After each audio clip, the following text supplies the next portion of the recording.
Did you know life on Earth is dying? Did you know we are killing our planet? Did you know one day humans are going to be extinct from our own actions? Not like this, not like Mars hitting the Earth. Well, maybe we're going to create a gravitational gun that just creates a planet to collide with us, just forces it towards us. But the main reason at the moment is due to pollution, and the CO2 levels are rising, which means the temperature is increasing around the planet. A good example of this is when I went down to Mount Cook a couple months ago. I saw glaciers that have been retreated by 15 kilometers in 10 years. That's a massive amount. That goes to show that the CO2 levels are rising. And you wouldn't believe it. It takes 50 years for the CO2 that we pump into our atmosphere to take effect. Therefore, in 50 years, we're going to see the effects of what we have done today. And it's going to be bad, guys. We will lose vegetation, glaciers will be no more, and the poles may not even exist. And the sea levels, well, they won't matter anymore, guys.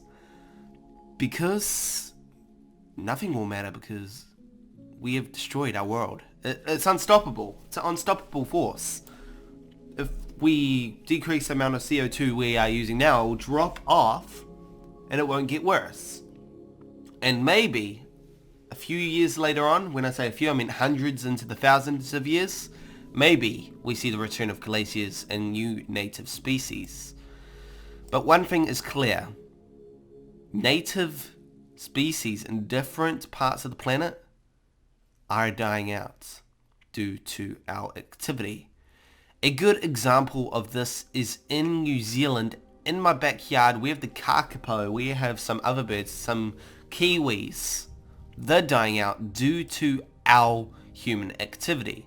Luckily, the Brook Sanctuary, which is a sanctuary here in Nelson, is trying to help them repopulate, but that is a very risky maneuver.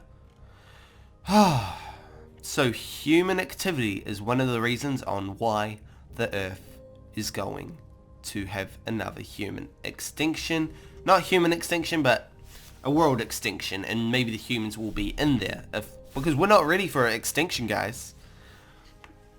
Now, recapping on another reason why this may happen is because of a planetary collision. Here I've got Mars. I've done a Mars and Earth collision before. If this was to occur, most of the planet would be knocked to smithereens, and it would take thousands, if not tens of thousands, and even hundreds of thousands of years for the planet to recover from a blow the size of Mars. Now, it's been estimated that the speed would not actually be 10 kilometers. This is running at 10 kilometers a second, I believe. And you can see it is very fast looking due to the fact that our simulation is 23 seconds per second. This would create a mantle crust. The crust would melt into mantle magma. This would cause huge volcanic eruptions around the entire planet, glaciers just to evaporate straight away due to the amount of energy. And with nuclear materials that we have in places like the United States, Korea, and even down in Russia, we have to understand that we could cause this one day. We are getting to the point where weapons are getting stronger and stronger by the day. And humans may actually cause an impact like this without even meaning to. I mean, a good example here is this chunk of this fragment. This one fragment is the size of 2 moons, nearly 2.5 moons. That is a huge amount. And it looks like this fragment here is actually going to orbit our Earth. But look at the Earth now. Imagine humans creating an impact like this. I mean, places like New Zealand would die out due to extreme heat, but they're not actually mantle. would see huge earthquakes and volcanic eruptions erupt around the world. Even Australia would have some huge volcanic eruptions. But the one thing that would kill Earth on a collision like this would be the atmosphere being driven away for a while. Okay? But again, the main reason is that humans we are putting in heaps of CO2 into our atmosphere, and it's diabolical. This creates larger weather patterns and all that bad stuff that can kill native species and destroy environments. For example, New Zealand is seeing, the glacier retreat, but the temperature at the moment is 1 degree per year. Not year. 1 degree per 10 years, I believe it is. So 0.1 of a degree increase per year. Oh, God, guys. We are in the mix of a human and life extinction within probably the next 1,000 years. I mean, I might be wrong. I probably am wrong, to be honest with you guys. I just wanted to come on here and talk to you guys about what I have learned over the past few weeks. Out of school and in of school. Also, let's check out what happens if a black hole hit the Earth. Just as a background signature thing. Let's see. So, another thing that bothers me with our planet and us is the fact that we keep on going. Like the Fukushima tsunami, that caused radiation increase again due to human activity, which killed thousands into the millions of fishes. And that can actually be found still. There's actually radiation in the Sea of Japan and in the Pacific Ocean. It can be detected in fish products that we eat. That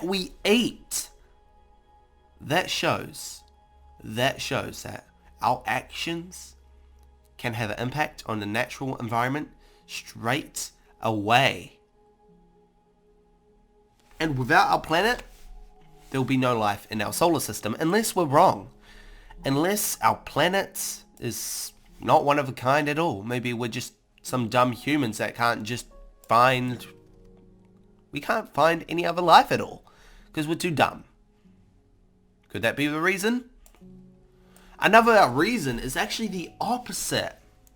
It's actually caused by the carbon dioxide, but due to the convection currents needing carbon dioxide in the oxygen balance, the ocean's convection current would stop working. And some places like the United Kingdom, down to Cuba, and even down to New Zealand could be put into ice age when the rest of the world is in a scorching hell. So weather would be dependent on where the sun is and how intense it is. For example, during the summer, the summers would be very, very hot in the United States, and the winters would be very, very brittle down in New Zealand. So human activity is going to cause extinction by different reasons. The convection current being stopped, the CO2 arising, causing temperatures to increase in themselves, which then balances out with the convection current stopping, weather patterns changing, and even the nuclear material causing mutations to enzymes, killing all life on Earth. And even we're starting to 3D print, well, not 3D, but we're starting to print bacteria, which will lead to diseases, new diseases that we won't be able to solve, which will cause human extinction. So there are multiple reasons why the Earth is going to die. Now, in itself, there is one reason that the Earth could die due to natural or even human reasons. For example, we saw that Mars collided with Earth, but what if we had enough gravitational force that we created for a planet like Jupiter to go towards Earth? What would happen? Well, first things first, see what I did there? First things first, we would start to see huge tsunamis on the Earth. We would panic. We know we're going to die. and it would just be a blimp on Jupiter. Let's take a look at what would happen, should we? It's quite amazing what happens. Slow it down a bit. Zoom in a bit. See what happens. We're just gobbled up. Straight away, gobbled up. Dead. Crushed among Jupiter's mass. No point in trying to get away. Humans and all life on Earth is dead. So guys, I hope you guys enjoyed this depressing video. Remember to subscribe for more content. I'm going to be bringing back not daily but semi-daily videos to this channel, and they're going to be gaming based like this, Battlefield 1, Call of Duty, and different other games. And I'll see you guys in the next one.